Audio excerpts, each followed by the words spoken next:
In this video, we're going to prepare to do outreach. So we're going to set up our environment. There's a couple tools we need to be aware of and one we need to sign up and pay for.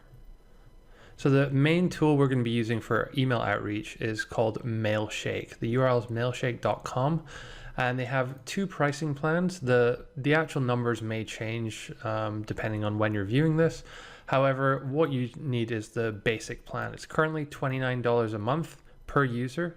If you are starting out, then just go for the monthly option.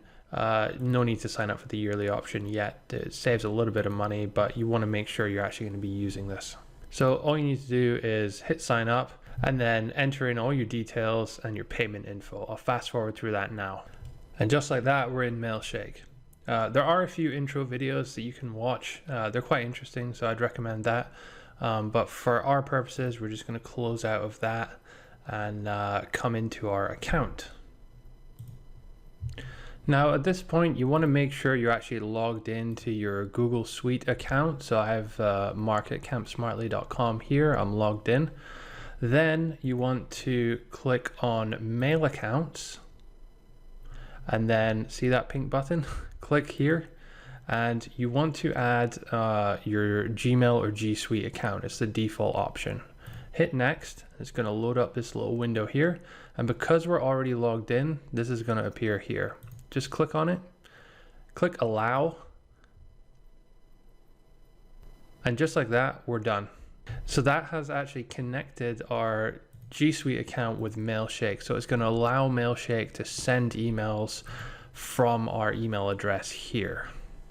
Now, we need to pay particular attention to point number 2 here. Because our domain's brand new, we need to start sending a small volume of emails every day and increase it over time. So we want to make sure that we don't go over this.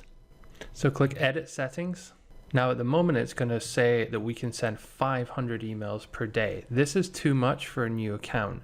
We want to have it much lower. I'm going to start it with 25, and the maximum amount of time to send it would be 5.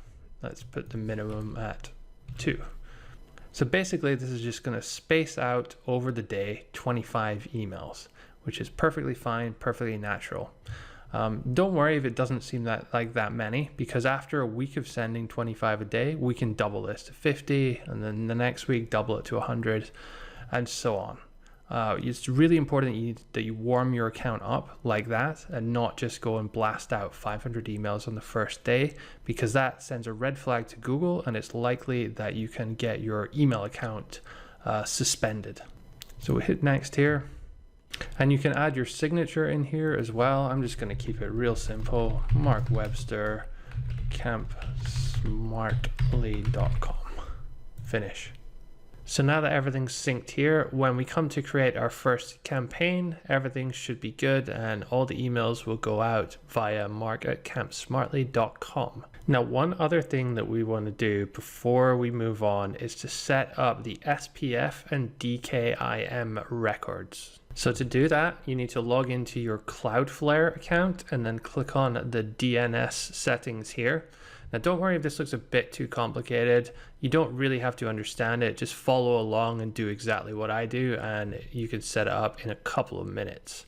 So when you're in DNS, you need to add a record, but we want to select text record, TXT, and then we're going to call the first one SPF, and then click here to configure it and just paste in the text below this video. It should say V equals SPF1, MX include underscore spf.google.com squiggly line all. Hit save and then hit add record, and that should be in there. This text here is actually the same for all domains, so as long as you're using G Suite, it should be good. Next, we're going to do something very similar with the DKIM record. However, we need to generate that. It's a unique number specific to our domain. So I'll show you how to do that now. Just go to your G Suite. So you can find that under admin.google.com and then just log in through there. Click on apps and then click on G Suite and click on Gmail. Then scroll down here to authenticate email, and then see it mentions the DKIM record here. Then we need to click here to generate a new record. and just set the bitrate here to 1024. Now, if you've just set up your G Suite within the last couple of days, this might not work. You generally have to wait about 48 hours after setting up G Suite for this to work. So just bear that in mind if you do get any errors at this stage. So click generate and it should load up here.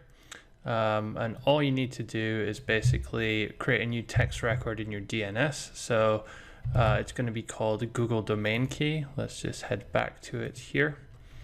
And we're creating a new text record, Google domain key, click to configure, and we need to go back and just copy the record value here, which is all this stuff.